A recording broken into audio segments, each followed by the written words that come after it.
Hello, I'm Andy Oakley on New Zealand Issues. Today's issue, why the Treaty of Waitangi Act 1975 is fraudulent misrepresentation and must be repealed. Now you might remember in an earlier video that I stated that the Treaty of Waitangi Act 1975 was racist. This is because the Act created a permanent tribunal to hear claims that acts or omissions by the Crown may breach any promises made in the Treaty of Waitangi. In the Act, it states that only Māori people can make claims and goes on to define Māori as a race. The Act also states that any descendant of a Māori are also Māori, never mind that they may have mostly European ancestry. I wonder what scientists, biologists and anthropologists who all denounced the concept of race many decades ago make of the offspring of the union between a 1/64th Māori, or rather a 63rd, 64th European with 100% European, and out pops a Māori baby.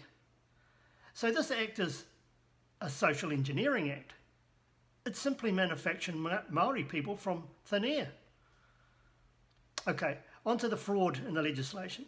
Because the fraud is numerous and subtle, I'll need to cover it in a couple of videos. And in this video, I'll concentrate on just the very first sentence in the preamble of the Act, which states, whereas on 6 February 1840, a treaty was entered into at Waitangi between Her late Majesty, Queen Victoria, and the Māori people of New Zealand. This is nothing short of a lie. There was not a collective of people known as Māori people in New Zealand on 6 February 1840.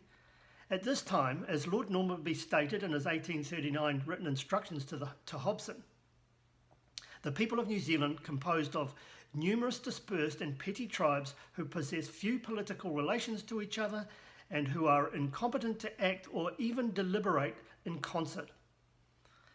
The early explorers noted in their journals that there appeared to be 3 different kinds of people in New Zealand, and none of them were known as Māori. The word Māori, with a capital M referring to a single or collective of people, was not in either the Māori language or any English literature pre the treaty. Nor does the word Māori, with a capital M, appear anywhere in the 1840 copies of Te Tiriti. This is easy to check.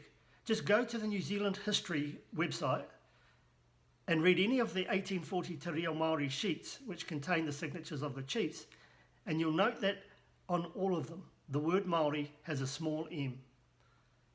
In 1840, the word Māori simply meant ordinary, and it was used in Te Tiriti to distinguish between chiefs or rangatira, these are important people, and everyone else.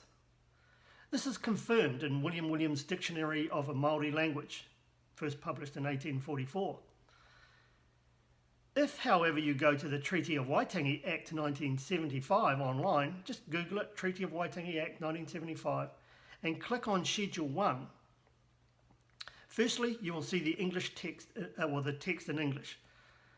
This document did not even exist in February the 6th, 1840, and it was never read to any chief who subsequently signed the treaty.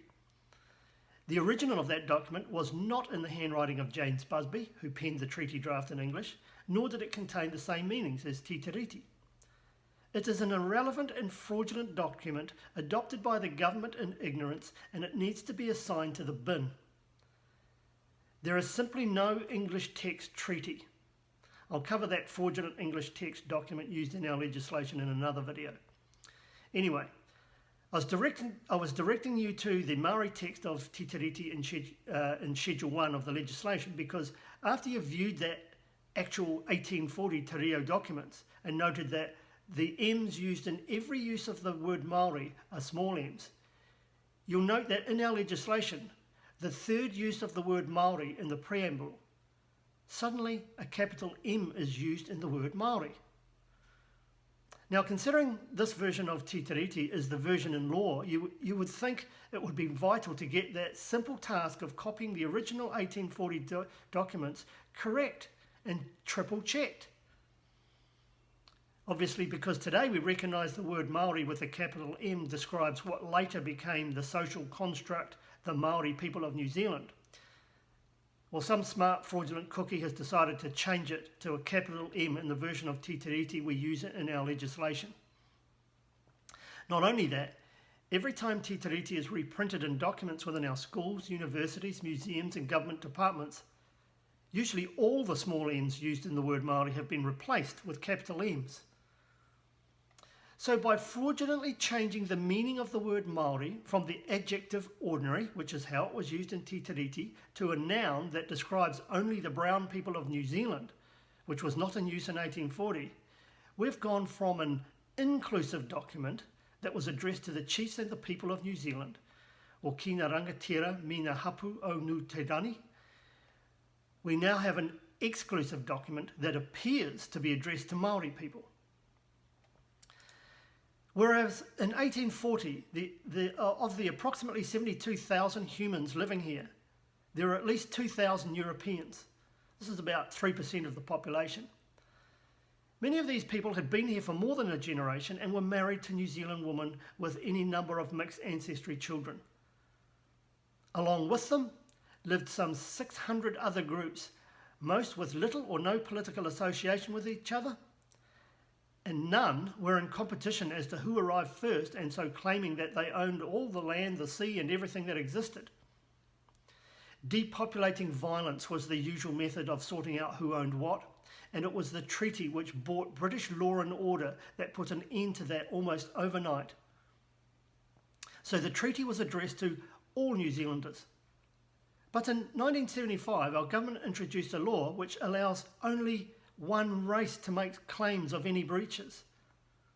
And today, the so-called race have extracted $4 billion from our economy in payouts, including backdated rents. They've organised themselves into corporations, grown a $50 billion economy, and have ignored the people I grew up with in Cannons Creek, Porirua. And this is a tragedy. What is unbelievably hard to fathom, and also very suspicious, is that I'm a dropout who grew up in Cannons Creek with no academic qualifications whatsoever.